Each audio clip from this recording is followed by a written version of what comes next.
Il cantiere sanità in Sicilia, la nomina dei manager, il nuovo piano della rete ospedaliera, la collaborazione dei privati, i test per medicina, gli interventi di Schifani e Volo. Giuliana Miccichè. Ricordo sempre che un recente sondaggio. La sanità in Sicilia è un cantiere in corso di intenti e prospettive sin dall'inizio della legislatura. E sono diversi gli obiettivi di rilievo che si è imposto il governo Schifani. Il primo, a breve termine, è la nomina dei nuovi manager. E il presidente ribadisce: ci troviamo alla vigilia della nomina dei direttori generali che saranno scelti entro il 31 gennaio. È un obbligo normativo. La proroga dei commissari era stata fatta in attesa degli elenchi dei direttori sanitari e amministrativi che sono stati completati. Per cui entro la fine del mese ci saranno i direttori generali. Poi, altro ambito traguardo è il varo del nuovo piano per l'aggiornamento e il completamento della rete ospedaliera in Sicilia, già trasmesso al Ministero della Salute. E l'ex presidente del Senato spiega: attendiamo l'esito del confronto con gli esperti del Ministero ed entro febbraio annunceremo il progetto, che è molto impegnativo. Poi sul ricorso alla collaborazione ritenuta essenziale con la sanità privata, Schifani ribadisce: la sanità è un tema delicatissimo che il governo si trova ad affrontare. Abbiamo ereditato una situazione fluida con problemi di fondo di carattere strutturale.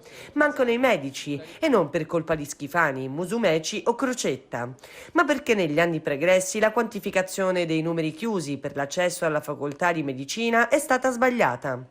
Questo è un tema che affrontiamo con grande difficoltà ma grande determinazione. Quando in certi reparti il primario non c'è più, il manager non bandisce concorsi e i medici vanno nel privato. Questo è un problema. Anticipo che a breve ci confronteremo con l'AIOP, l'Associazione Italiana Ospedalità Privata, perché il privato di qualità può dare un supporto al pubblico secondo un principio di federalismo orizzontale. In occasione della spalmatura di 50 milioni per ridurre le liste d'attesa, abbiamo destinato una parte dei fondi al pubblico e un'altra al privato. Credo che in un momento di crisi e carenza di medici sia legittimo chiedere all'AIOP un aiuto. Se il mondo della sanità privata accoglie i nostri primari, ed è legittimo perché siamo in un libero mercato, allora un minimo di verifica tra le parti per individuare delle regole è giusto farlo.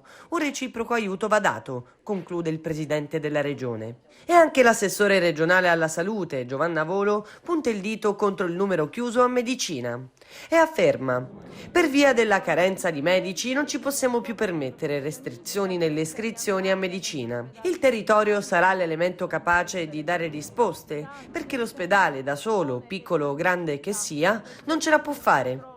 Con la pandemia abbiamo capito che bisogna prevenire rispetto alle difficoltà della nostra organizzazione.